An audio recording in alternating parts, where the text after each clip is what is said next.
What are the brown M&Ms in your business? This is your time. How can we earn twice as much in half the time with joy and ease while serving the highest good? That is our guiding question here at the Free Time Cafe, your home for heart-based business. I'm your host, Jenny Blake. Join me for conversations with authors, friends, and fellow business owners as we explore ways to free your mind, time, and team to do your best work. Now, on to today's show. What do Manuka honey, brown M&Ms, chocolate milk, vanilla gelato, rose petals, fair trade bananas, and Twizzlers have in common? No, these are not ingredients for the most bizarre ice cream sundae you've ever heard of. I'll tell you later in this episode, but first, I want to give a very big shout out to two reviewers. Crystal shared on Spotify in the episode comments for episode 200. Crystal said, I absolutely loved this format, having all these permission slips in one go. A great way to get a pick-me-up or a much-needed reminder. I will definitely add this to my favorites list. Yay! Thank you, Crystal, and thank you for being one of the early pioneers of the per-episode comment feature. I just love it so much because podcasting can feel so one-directional. Not a pun for the band. But I love being able to hear your thoughts on specific episodes of what your ahas or top takeaways were or how something lands. It's super helpful. So even if Spotify isn't your main listening app, just know that you can always go to a specific episode and leave me a note. I do see every single one. Although right now Spotify doesn't tell me when they come in, so sometimes I see them a little bit late. I also want to give a big thank you to João from Portugal, who said, 5 stars, a must listen for smart, savvy business leaders today in a review. You wrote, there's leadership training, and then there's this amazing podcast that fills all the blanks in between. Thanks to Jenny and her thoughtful resources, insights on how to delegate, inspiring guests that teach you to run your business in a way that loves you back, and how to actually take a month off to do something you've always wanted to do. These are just some of the takeaways I've implemented from the episodes I've listened to thus far. I also love the emails she sends with relevant and easy links to find important resources. I cannot recommend this podcast enough. Thank you, Jenny. And big thanks right back. I love when these reviews come in. I love hearing your thoughts. Thank you so much for taking the time, and awesome to know that you're listening from Portugal. My husband is on a 400+ day Duolingo streak of learning Portugal, so that's present in our house every single day, at least once a day, where he's practicing his Portuguese. Bom dia. Is that how you say good morning? In any case, back to the topic of today's show. Question for you. Have you ever had an experience with a company or even a contractor where you just knew they weren't all there? Maybe they had something going on, they weren't paying attention, missing small details. Maybe their business was just a disorganized mess, and you kind of see the writing on the wall. You're not even surprised when you find out that they go out of business a year or two later. Heck, maybe you've even been this person at one point. We probably all have. Larry David in season 10 of Curb Your Enthusiasm comes to mind as he's checking out his soon-to-be rival Mocha Joe, his new coffee shop that Larry had suggested after Mocha Joe had a coffee cart at some Hollywood backlot. He goes, and at his first visit, he starts griping about cold coffee, rickety tables, and 2 soft scones. This is one of my all-time favorite scenes from Curb Your Enthusiasm. I will link to the very hilarious pissing off Mocha Joe clip in the show notes in case you haven't seen it. These are examples of what my friend and I call botching the basics. Let me read you a brief excerpt from chapter 26 in Free Time where I introduce this concept. By the way, make sure you get your copy of Free Time if you don't already have it. The limited edition hardcover is going quickly, and I don't know when I'll do another print run. So if you don't even have that version, maybe you've listened on audio or you've read it digitally, I encourage you to get your collector's edition hardcover. You can get the links to buy it from any retailer of your choosing at itsfreetime.com/book. Okay, chapter 26, answer less. Every question lives 3 lives. Henry David Thoreau wrote, "The cost of a thing is the amount of what I will call life, which is required to be exchanged for it, immediately or in the long run." The chapter begins, Disorganized documentation around common questions in your business triples the work and the frustration for you, your team, and your customers. Consider my friend's experience upon embarking on a year-long project with a decidedly undelightfully tiny team. Every time they asked a question about this company's process or for a timeline on what to expect next, the company failed to answer clearly. When they did, it was with brief answers trapped in one-off emails providing scant information without any forward-looking guidance.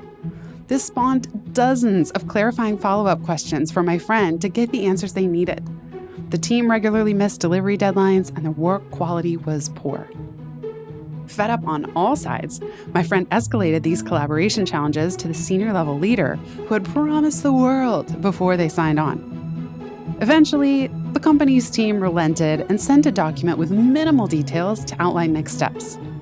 This is something that A, could have easily been spelled out in advance for a smoother onboarding experience. B, could have been posted to an internal web page or project management system for future customers to reference rather than sent as a one-off attachment.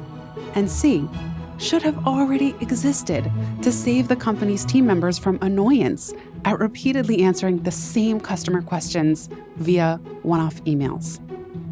This company caught a case of botching the basics, failing to deliver the baseline minimum expected customer experience, cementing it as a deal breaker for my friend and me to refer future clients.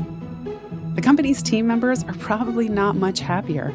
With many missed documentation opportunities, it's likely that they too are struggling with overwhelm, inefficiency, and festering frustration. That closes out the book excerpt. Back to this topic at hand. That's the thing about details. They're small, but missing the small ones adds up. It erodes trust, and it does not bode well for the bigger, more important tasks. So if you or somebody on your team are botching the basics, you're not going to be trusted for future clients or repeat business from your current clients, and definitely not for referrals and word-of-mouth marketing. You may be familiar with the phrase, "the devil is in the details." But I say, let's flip it for heart-based business, since we're not really conjuring devils here. Why not call it delight is in the details, or the angel is in the details? This phrase originates from the earlier God is in the details, conveying the idea that what might seem simple at first glance often turns out to be more complex and require more time and attention to accomplish correctly. Over time, it became a variation on that phrase, God is in the details, to the devil is in the details. Similar idea, but with a more cautionary tone. This one suggests that if you don't pay attention to the details, problems can and do arise.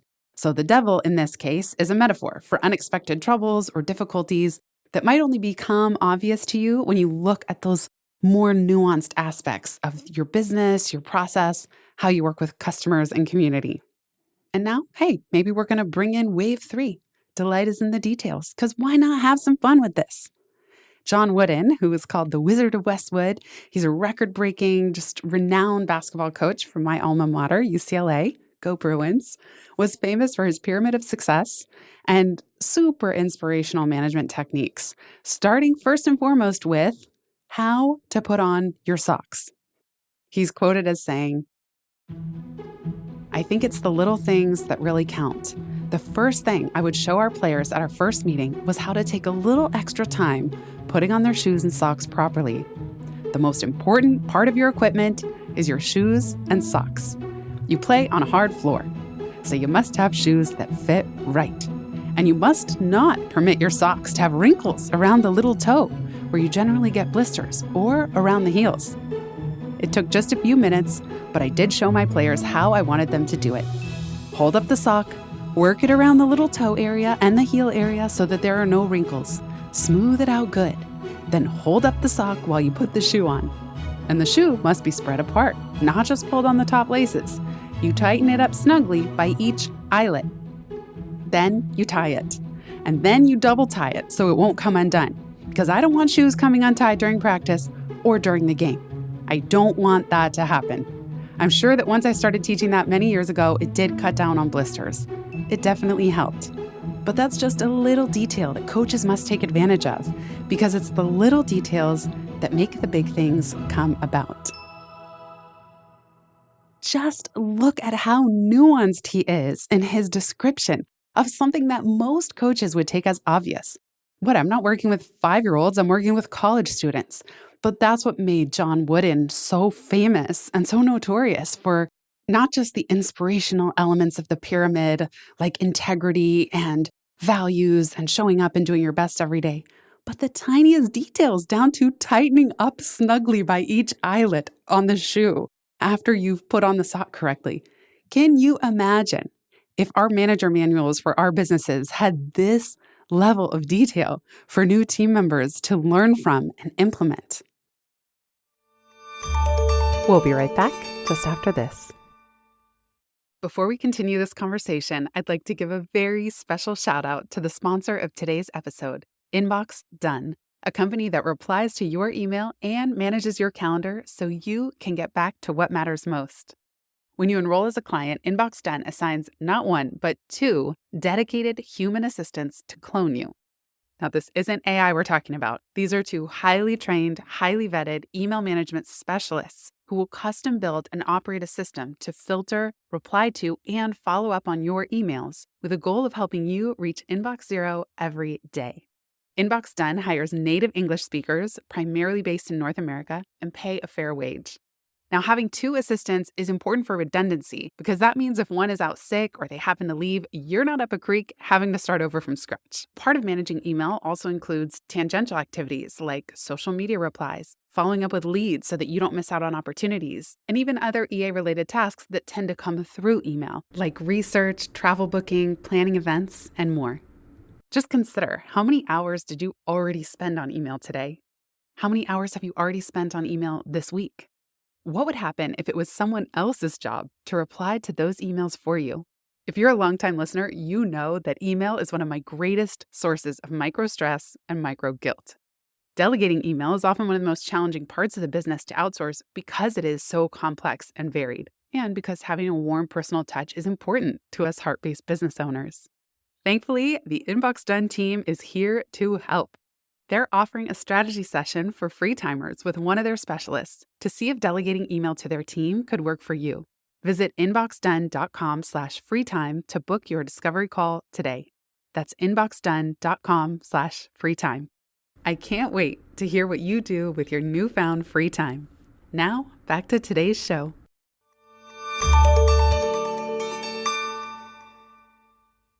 One of my favorite places to observe this principle in action are leaked celebrity or musician riders. Rider spelled R-I-D-E-R. These are so fun. The backstage riders are usually presented to promoters by every touring act, let's say in the case of musicians, detailing specifications on stage design, sound systems, lighting, and the artist's wish list for their green room. It could be everything from travel and billing to their dressing room, accommodations, meals. These can be pretty simple and straightforward with just specific food and drink requests to stock the room. But where they get really fun is when they have a lot more detail or really quirky things about the surrounding environment to ensure ultimate comfort for these celebrities. You even get a little bit of this, a snapshot if you watch the reality show Below Deck, of which I fell in love with at some point, where you see what these charter guests' preferences are for their stay on these luxurious yachts. Whether or not you think these requests are over the top or well-earned, that's for you to judge. So I'm going to share some of my favorites with you, of course, aided by ChatGPT, with a few caveats. Sometimes these are exaggerated or misinterpreted. Sometimes they're put in place by their management and not actually the celebrity's personal preferences. And then sometimes it might have been a one-time thing a decade ago. Like if Taylor Swift makes a request in 2008 and it leaks, and that's now the example celebrity rider that we are looking at, I mean, she has evolved. She's grown and matured in the years since they went up. Nonetheless, though, these still provide quite an interesting peek into A-listers' ranging demands around the details. For example, Madonna requested a new toilet seat for every venue she performed at. Barbra Streisand needed rose petals in her toilet bowl. Janet Jackson wanted a full-on living room setup with sofas, lamps, and a rug. Mariah Carey reportedly asked for a room filled with furniture in a specific shade of pink. Meanwhile, Jennifer Lopez requested a white room with white flowers, white tables, white drapes, white candles, and white couches. I would be so scared and inevitably stain any one of those things. Stevie Nicks wanted a white-colored room with a black rose arrangement. Bono needed a large arrangement of fresh flowers, but no chrysanthemums. Meanwhile, David Bowie requested his dressing room be filled with wild lilies. Katy Perry wanted white and purple hydrangeas, pink and white roses, and peonies. Who doesn't love a peony, but how are they going to get those year-round? If those flowers aren't available, Perry will settle for, quote, a selection of seasonal white flowers to include white orchids. However, promoters are advised absolutely no carnations. That warning is, of course, underlined. Britney Spears required that all her food be labeled in alphabetical order. Jay-Z requested good quality peanut butter and jelly. Nicki Minaj had a 45-page rider that reportedly included baked chicken, no thighs, lots of salad and veggies, and Snapple. Cardi B asked for golden fried chicken from fast food chains, while Jennifer Hudson needed plenty of chocolate milk and Fruit Loops cereal. Selena Gomez asked for pickles and incense, such an odd combo, while Mick Jagger wanted a room with an exercise bike and a TV tuned to sports channels. Who would have guessed? Coldplay asked for fair trade bananas and a fridge to store white wine, while Dolly Parton wanted a low-fat, low-sugar menu and a list of nearby shopping malls. You couldn't pay me enough to go to a shopping mall while I was on a tour. Aerosmith wanted assorted fresh fruit and veggie platters. Sting wanted assorted organic fruit and veggie platters and a jar of Manuka honey. Justin Timberlake requested an entire floor of a hotel for himself and fresh-baked cookies. Yum. The Beach Boys wanted a fridge stocked with vanilla ice cream. Tom Petty asked for a room for his yoga instructor. Duran Duran requested 6 yoga mats and a selection of vegetarian foods, while Santana wanted a meditation room with an assortment of candles. Taylor Swift requested Starbucks coffee and a bag of Twizzlers. Pearl Jam asked for a case of local craft beer. And the Eagles insisted on 3 kinds of soda, but no Pepsi. Don't get that confused with John Mayer, who wanted an assortment of soft drinks, but no Coca-Cola. And according to the Smoking Gun, they write, how can you not love a guy who requires a copy of the New York Times and 1 box of a kid's brand cereal, either Captain Crunch, Count Chocula, Lucky Charms, Cookie Crisp, or Cinnamon Toast Crunch? Finally, Van Halen, possibly one of the most famous rider requests of all time. They request no brown M&Ms in their dressing room. Now, this wasn't just a quirky demand. It's not that the M&Ms tasted any different depending on their color. It was included as a way to check if their technical specifications were being read and adhered to, down to even the smallest tiny details. So for your own foray into this world, I'm going to put a link in the show notes to the Smoking Gun's ever-growing list of 100+ backstage riders. And as much as I hate to invoke his name, during the trial for Ghislaine Maxwell with regard to the Jeffrey Epstein stuff, one of the court documents that leaked that is now posted online, that you know I'm going to link to, is their 60-page household manual for his Palm Beach estate. So there was so much fascination and speculation as people on the internet were poring over this, because kind of like that John Wooden quote, they're going down to the tiniest details of how to run this household. Now, we probably each have all our own quirks. For example, on the airplane, I always book Delta Comfort Plus, window seat. I don't want to have to get up mid-flight, no matter depending on my seatmate's needs. I don't want to be in the first row because I don't want to have to put my stuff up in the bin just for takeoff. I don't want to be in the last row because it often doesn't recline, nor do I want to be near a bathroom. That's usually a flight filled with slamming doors, bad smells, and accumulating lines where you get bumped by everyone trying to navigate these tiny aisles. In my home, I have quirks. I have not communicated these to our wonderful cleaning person yet, but the toilet plunger, sometimes after she leaves, it's turned so that the white cover is facing the back of the bathroom and I see the plunger and I don't like it. So every time after she leaves, I twist the plungers around 180 degrees so the white cover is showing. So weird. Sometimes after she leaves, the microwave plate is not lined up properly. And so it's rickety if I don't go in and double check that. And now Michael and I usually have a chuckle like, how's the microwave plate going to be? And he knows this about me. That's just one of my quirks that I look for. And then in my business, you know my philosophy if you've read Free Time, every question lives 3 lives. So I'm really adamant that if there are details about how we do things, or if a team member needs to ask a question, I don't want my answer to live and die in an email. And we rarely use Slack or there. It needs to be documented in our manager manual as per the Fiji test so that someone coming in the future doesn't have to repeat that same question and I don't have to repeat that same answer. Think of all this like having and building your own either personal manager manual. You can have one for your travel preferences. You can have one for your home. And I certainly hope you have one for your business. As far as the delight in the details, you might even add this to your hiring process, where you vet applicants according to attention to detail by asking them to include a specific phrase in the subject line of their email, or even if they submit a 2-minute video, to say a certain phrase toward the end of the video, something that would just indicate this is a person who loves detail, is good at paying attention to details, and is following your request for detail in your hiring process.